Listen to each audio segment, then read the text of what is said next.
In the glittering ballroom of the Morgan Grand Hotel, a barefoot girl in a thrift store uniform holds out a tray of glasses.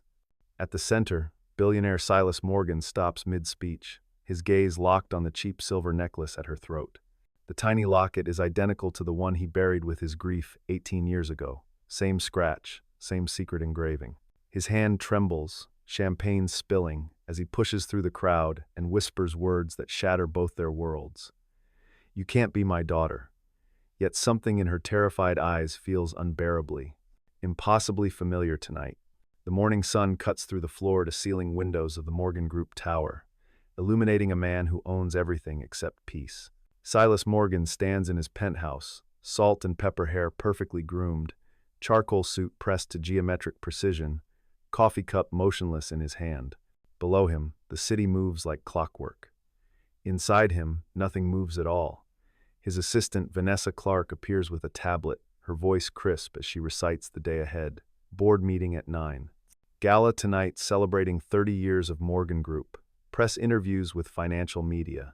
Each word lands like a stone in still water, creating no ripples. Silas responds in syllables, not sentences. Yes, fine, approved. His employees fear the brevity of his speech more than the volume. In his world, hesitation equals weakness, and he has trained himself to eliminate both. But there is one room in this pristine fortress where control dissolves. Vanessa's voice fades as Silas walks to a door most of his staff have never seen opened. Inside, the light is softer, warmer, wrong for this tower of glass and steel. On a wooden desk sits a box older than his empire. He opens it with the care of a man diffusing his own heart. Inside lies a photograph of a young woman in a service uniform, her smile bright enough to hurt, Amanda Reed. Beside the photo rests a silver locket, polished clean, its twin buried long ago. Silas touches the photograph with one finger, and for just a moment, the mask cracks. A knock at the door snaps him back. He closes the box, locks it, buries it all again beneath the man the world expects to see. Across the city, in a room where paint peels like old skin and the walls carry the arguments of strangers, Callista Reed wakes to her 18th year of survival. The sheets are thin, the floor is cold, the morning cough comes from dust she cannot afford to escape. On the desk beside her bed, bills stack like accusations, rent overdue, hospital debt from her mother's final illness, an eviction warning printed in red. She takes a pen and tries to make the numbers cooperate, tries to stretch minimum wage across maximum need. Her shift tonight at the gala, arranged through a temp agency, pays enough to buy 2 more months in this room. It has to. There is nowhere else to fall. Before she leaves, Callista opens a dented tin box lined with old cloth. Inside, on a bed of memories, lies the silver necklace her mother placed in her hands years ago. The locket is scratched, worn, worth nothing to anyone but her. She fastens it around her neck, the way other people say prayers. "Mama," she whispers to the empty room, "I need some luck today." The ritual complete, she stands and faces a photograph on the wall. Amanda Reed, smiling from a time before illness stole her strength. Callista remembers her mother's hands placing the necklace in hers, remembers the words, "Never sell it. One day you'll understand why." When Callista asked about her father, Amanda's eyes went somewhere distant. "He chose a different path, but I chose you. That was all. That was everything. That was never enough." The same morning light that wakes Callista finds Silas reviewing the speech his PR team crafted for tonight. Farrah West, his public relations chief, has sent 3 drafts.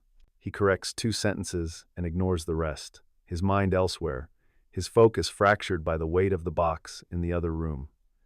Across town, Callista receives the text from the temp agency. Evening shift. Black and white uniform. Arrive early. The money will cover rent, maybe food, possibly hope.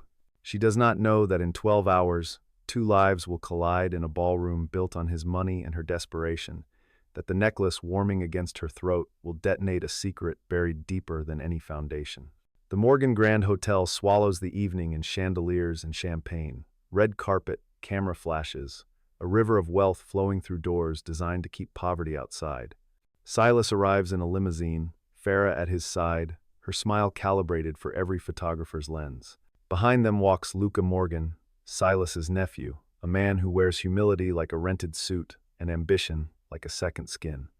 Inside, the ballroom shimmers, crystal, marble, a forest of designer gowns and tailored tuxedos. Politicians, CEOs, investors from 6 continents, all gathered to celebrate an empire 3 decades in the making. In the service corridor, Callista stands among 24 other temporary workers receiving instructions delivered like military commands. Walk this route. Hold the tray this way. Do not speak to guests. Do not make eye contact. Do not exist beyond your function. A supervisor frowns at Callista's necklace. Tuck that in. Looks unprofessional. She pulls her collar higher, but the uniform is loose, and the locket keeps catching light, keeps insisting on being seen. Then disaster arrives in the shape of a broken heel. Callista's cheap shoe snaps as she rushes toward the ballroom entrance. She catches herself against the wall, the tray rattling but not falling. The supervisor glares at his watch. 5 minutes until doors open. No time to find replacements. Stay in the carpeted areas. No one will notice. So Callista slips off both shoes, hides them in a corner, and steps barefoot onto marble that feels like ice, then carpet that feels like shame. She becomes the invisible girl in the room full of visible power, serving drinks to people who look through her like glass. The gala begins with music and momentum. The MC's voice booms across the ballroom, introducing Silas Morgan, founder, visionary, the man who built hotels in 38 countries. Applause crashes like waves. Silas climbs the stage, stands behind the microphone, looks out at the sea of faces that represent every connection, every contract, every careful calculation of his career. He begins to speak about the journey, about family values, about legacy. The word family sticks in his throat for a fraction of a second, long enough for him to remember what he buried, but he swallows it and continues. Then his eyes drift, a habit of observation, of reading rooms, of staying in control by knowing every angle. His gaze sweeps past the tables, past the designer dresses, past the curated perfection, and lands on the service staff along the back wall. Among the identical uniforms and invisible faces, something bright, something silver, a necklace, a locket, a scratch along the left edge. Silas stops speaking mid-sentence. The microphone picks up his sudden silence. The ballroom fills with confused whispers. He leans forward, squinting, his heart doing something it has not done in 18 years, it hopes. He sets the microphone down without explanation. Farah turns to look at Luca, alarm flashing between them.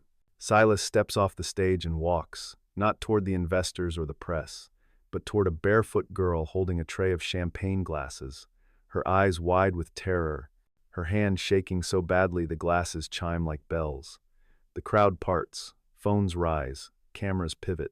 Silas stops in front of Callista, close enough to see the details, close enough to recognize the impossible. The locket, the scratch, the engraving he had carved himself. He looks up from the necklace to her face and sees Amanda's cheekbones, Amanda's eyes, Amanda's strength wrapped in the fear of someone who has survived by staying small.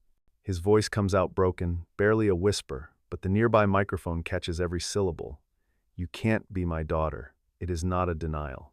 It is the sound of a man confronting the ghost of every choice he has ever made. Callista flinches, the tray tilting, glasses sliding. I don't understand, sir. Her voice is small, swallowed by the enormous space, but her confusion is louder than any answer she could give. Around them, the ballroom erupts into chaos. Phones record, guests lean in. Whispers multiply like viruses. Security moves toward them. The event manager rushes over, apologizing, pulling Callista backward, pushing her toward the service exit as though she has committed a crime simply by existing in the wrong man's line of sight. Luca watches from across the room, his expression smooth as marble, his mind already calculating angles. If this girl is truly Silas's illegitimate daughter, she is not a scandal. She is a weapon. And Luca has been waiting a long time to take what he believes he deserves. Farah is already on her phone, already spinning, already building the walls that will turn this moment into something manageable, profitable, erasable. Backstage, Callista is scolded by the supervisor, her hands still shaking, her mind still replaying the moment. What did that man say? Why did he look at her like she was someone returned from the dead? She is sent home without pay, told the client was dissatisfied, told she caused a disruption. She walks back to her apartment barefoot, still carrying her broken shoes, her phone buzzing with messages from friends who saw clips of the confrontation already spreading online. She does not understand any of it. She only knows that something in her life just broke wider than any shoe. Silas does not stay for the rest of his gala. He cancels every meeting, every interview, every carefully constructed smile. He returns to his penthouse and goes directly to the small room, the one with the wooden box. He opens it again, takes out the silver locket that matches the one he just saw, places it on the desk beside Amanda's photograph. His hands shake. His breath comes shallow. The woman in the photo smiles at him across the years, and he wonders if she knows, wherever she is, that their daughter just walked back into his life wearing the proof of every lie he told himself. Years ago, when Silas was just a young man trying to earn his place in his father's empire, he was nobody. An intern, a disappointment, a name on a door his father barely acknowledged. He escaped to a small hotel restaurant where no one knew him, where he could sit in the corner booth and pretend he was ordinary. That was where he met Amanda Reed, a server with quick hands and a quicker smile, who treated him like a person instead of a problem. They started with small talk. Weather. Bad coffee. Shared complaints about entitled customers. Then it became something else, something real. They met after her shifts, eating cheap noodles in corner diners, talking about dreams that had nothing to do with boardrooms or quarterly reports. She wanted a small apartment, a quiet life, a love that did not require performance. He wanted someone who saw him instead of his last name. For a brief, beautiful window, they had both. But his father found out. He called Silas into his office and delivered the ultimatum with the cold precision of a surgeon removing something rotten. You will end this, or I will end you. No inheritance, no position, no future. Choose. Silas was young. He was afraid. He was not yet the man who could stand against that kind of power. So on a rainy night, he gave Amanda the silver locket, the one he had engraved with both their initials hidden inside.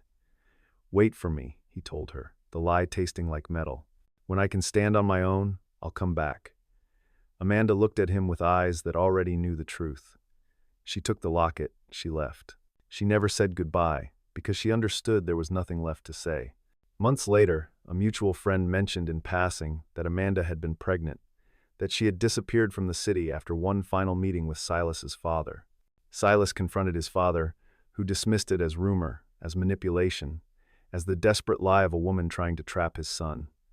There was no proof, no birth certificate, no child. Silas told himself to believe it, told himself the baby, if it ever existed, was gone.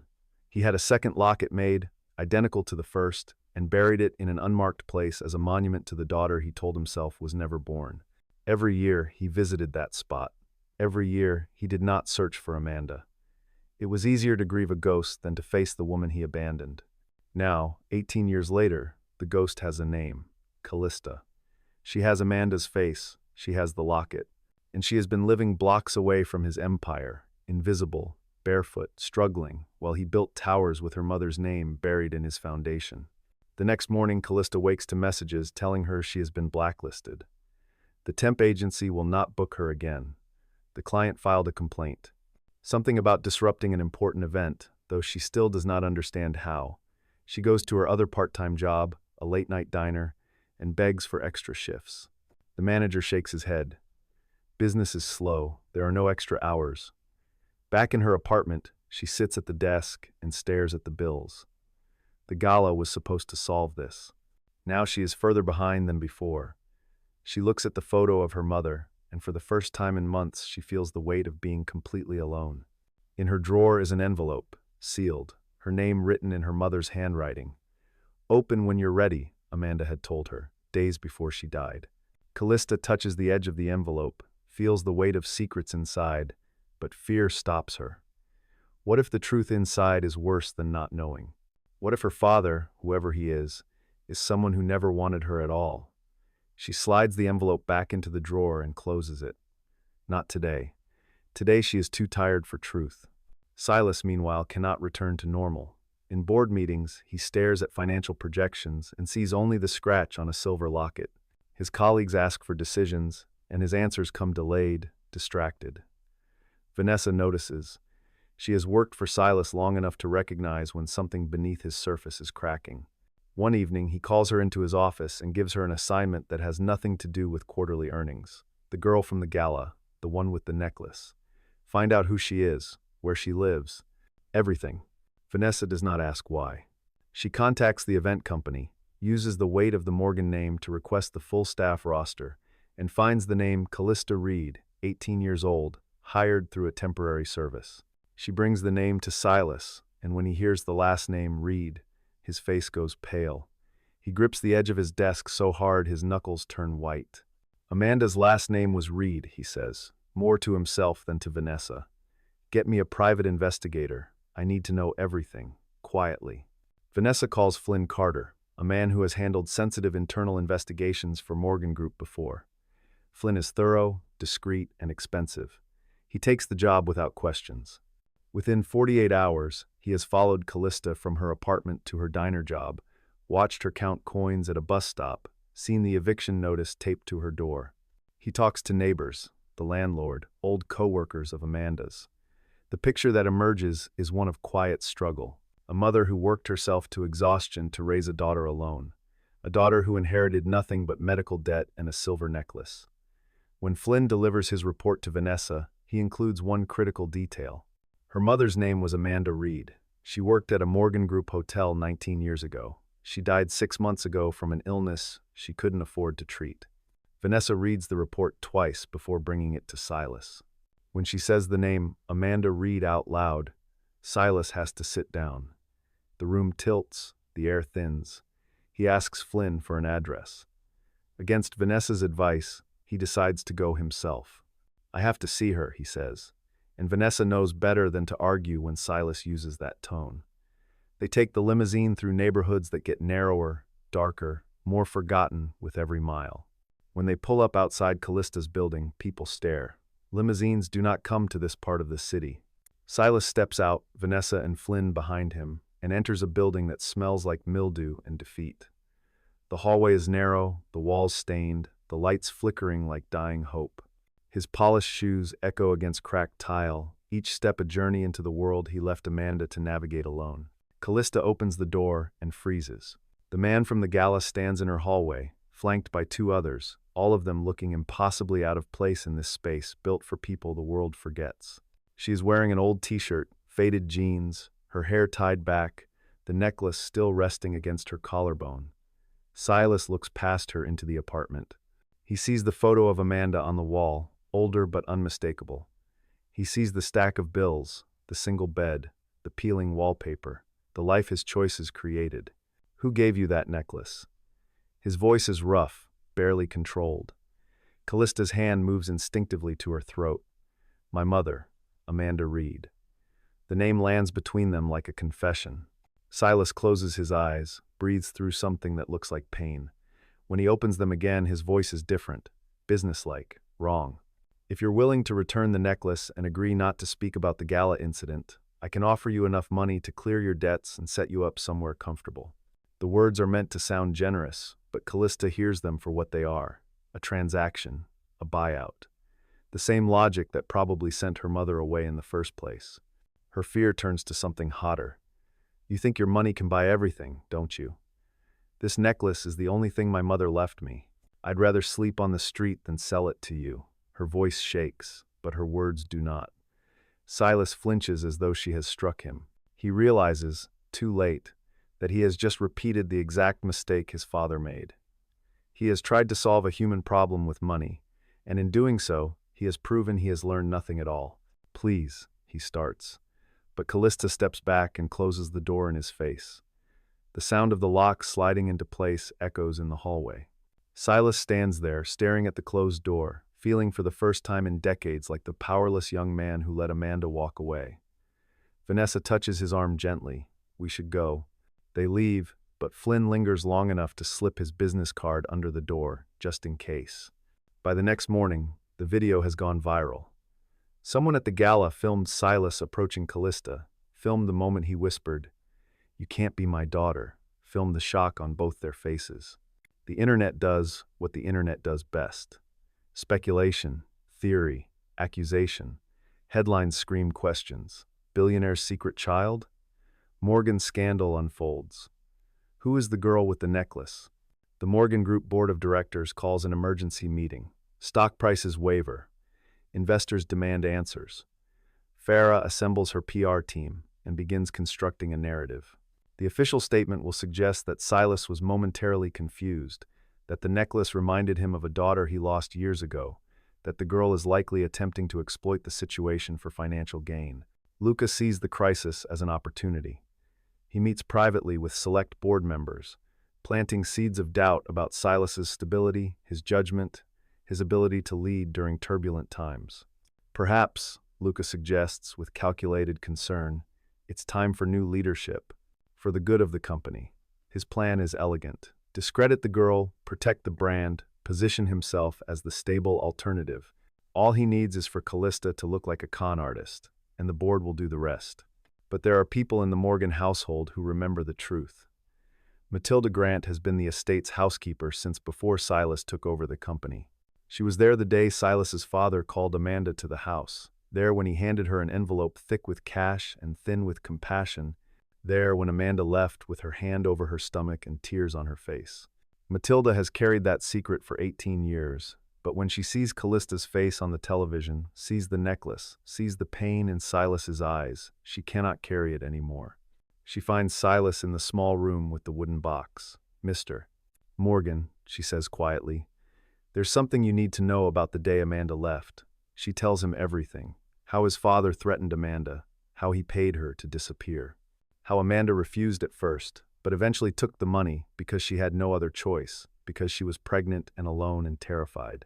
Silas listens with his head in his hands, and when Matilda finishes, he looks up with eyes that have aged a decade. "Why didn't you tell me?" Matilda's voice is steady but sad. "Because I was afraid, and because by the time I thought you were strong enough to hear it, I thought it was too late." She reaches into her apron and pulls out a folded piece of paper, yellowed with age. "Your father kept records, bank transfers, legal documents, everything he did to make Amanda disappear. I found them after he died. I kept them because I knew one day the truth would matter."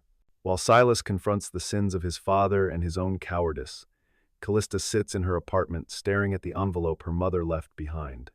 The world is closing in. Her name is online. Strangers are messaging her. The landlord knocked this morning, asking about the rent.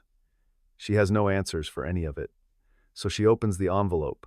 Inside is a letter, written in her mother's careful handwriting, and a photograph of a young Silas standing in front of the Morgan building, smiling in a way that looks nothing like the cold man who offered her money. The letter explains everything: the love story, the forced separation, the pregnancy, the meeting with Silas's father, who told Amanda that if she truly loved his son, she would leave and let him build the future he was meant for. "I wanted to hate him," Amanda wrote, "but I couldn't, because you were half of him, and I loved every part of you. I never told you because I hoped that one day he would become the man I believed he could be, even if I wasn't there to see it." The letter ends with a wish. "If you ever meet him, remember that people who run from love are usually running from themselves. Forgiveness isn't about them, it's about you. I hope you find your peace, baby girl." Callista folds the letter with shaking hands. She looks at the photo of young Silas, then at the necklace around her own neck. Her father is a billionaire who abandoned her mother and tried to buy her silence. He is also a man whose eyes, for just a moment in that ballroom, looked at her like she was the answer to a question he had been too afraid to ask. She does not know what to do with either truth. The decision is made for her when her phone rings. An unknown number, a smooth voice. "Callista, my name is Luca Morgan. I'm Silas's nephew. I know you're going through a difficult time, and I'd like to help." He invites her to a cafe, upscale but not ostentatious, a place designed to make people feel safe while extracting confessions. Callista agrees, partly because she is desperate, partly because she wants to understand what kind of family she might belong to. Luca is charming. He orders her food, asks gentle questions, expresses sympathy for her mother's death and her current struggles. Then he slides a contract across the table. "The media is vicious," he says kindly. "They'll destroy you to get to Silas.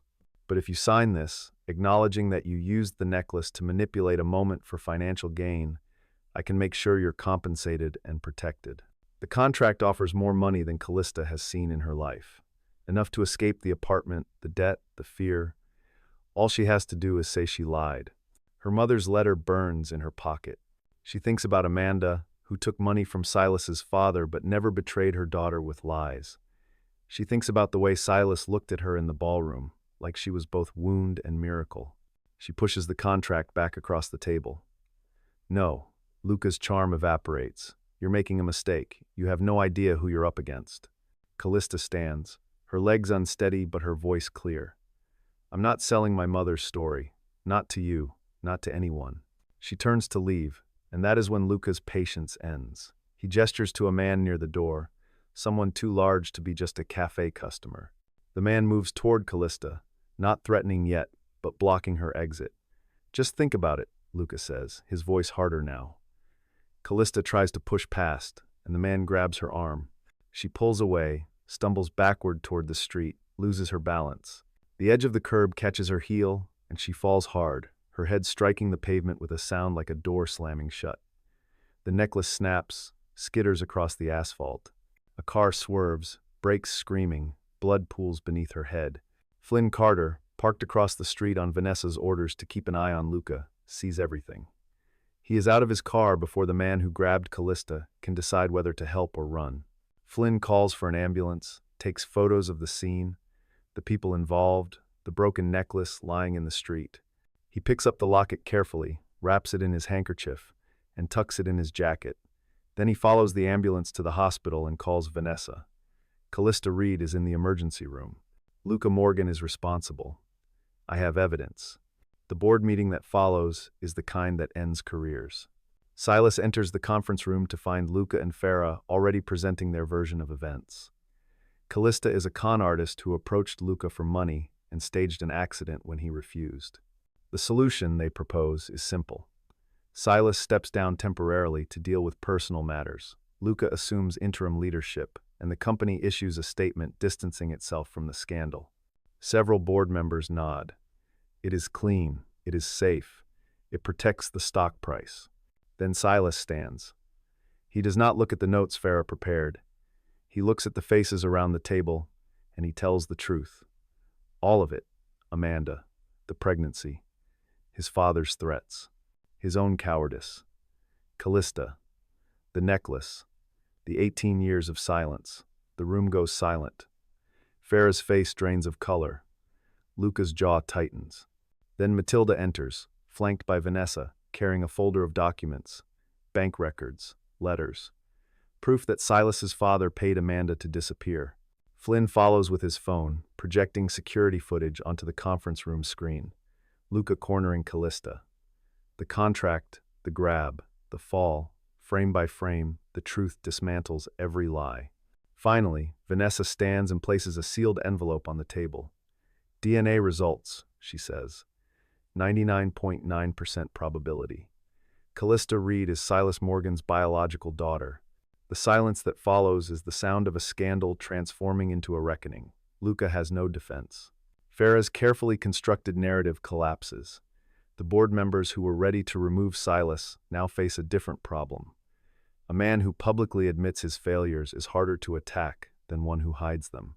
Silas looks around the room and says the only words that matter. If you want me to step down because I had a daughter I didn't know about, I understand. But if you try to hurt her to protect this company, I will burn every bridge I've built to keep her safe. It is not a threat. It is a promise. And for the first time in his career, Silas Morgan chooses a person over power. The hospital room is white and quiet except for the steady beep of machines. Callista wakes slowly, vision blurred, head wrapped in bandages. The first thing she sees is Silas, sitting in a chair beside her bed, his expensive suit wrinkled, his perfect hair disordered, his eyes red from a kind of exhaustion that sleep cannot fix. On the table beside her bed, cleaned and repaired, is her mother's necklace. "You're awake," he says, and his voice breaks on the second word. Callista tries to sit up, winces, falls back. "What happened?" he tells her. The board meeting, the DNA test, Luca's exposure. The truth, finally, spoken out loud where lawyers and cameras and the whole world can hear it. "You're my daughter," he says, and this time it is not a question or a denial. It is a fact he is learning to carry. Callista's eyes fill with tears. Anger and relief and grief and hope all tangled together. "Why now?" she asks. "Why not when Mom was alive? Why not when we needed you?" Silas does not look away. He does not make excuses. "Because I was a coward, because I chose safety over love, and by the time I realized what I'd lost, I had convinced myself it was too late to go back. Your mother deserved better. You deserved better. I can't fix the past, but I'm here now, and I'm not leaving. Even if you never forgive me." Callista closes her eyes. She thinks about the letter in her pocket, about Amanda's wish for peace instead of punishment. She thinks about the years of wondering who her father was, whether he thought about her, whether she mattered. Now she has answers, and they are more complicated than any fantasy. "I can't call you Dad," she says finally. "Not yet. Maybe not ever. But I won't lie about who you are. I won't sell my mother's story, and I'll give you a chance. One chance. Don't waste it." Silas exhales a breath he did not know he was holding. "I won't." 3 months later, the Morgan Grand Hotel hosts an event unlike any gala it has held before. No champagne towers, no red carpet. Instead, rows of folding chairs and a small stage with a banner that reads the Amanda Reed Foundation. Silas stands at the back of the room, letting Callista take the microphone. She wears a simple dress, her mother's necklace resting at her throat, her voice steady as she speaks about Amanda, about single mothers who work 3 jobs, about kids who grow up wondering if they matter, about the cost of silence and the power of truth. The audience listens, some dabbing their eyes, some taking notes. Journalists write articles that frame the story not as a scandal, but as a reckoning. A billionaire confronting his past, a daughter choosing grace over revenge. After the event, on the rooftop of the hotel, Silas and Callista stand side by side, looking out at the city lights. The wind is gentle, the necklace catches the reflection of the skyline. That first night, Silas says quietly, "When I saw you in the ballroom and said you couldn't be my daughter, it wasn't because I didn't want you. It was because I didn't believe I deserved you." Callista looks at him, sees the man her mother loved beneath the armor he built. "Mom said that if you ever learned to love someone more than yourself, she'd forgive you." I think maybe she's smiling right now. She takes a breath, testing the weight of the words before she speaks them. "I'll try to call you Dad. But if you mess this up, I won't give you another chance." Silas smiles through tears. "I won't." They stand together, not a perfect family, but a real one, broken and rebuilt, flawed and trying, bound by a silver necklace and the truth it carried across 18 years of silence into the light.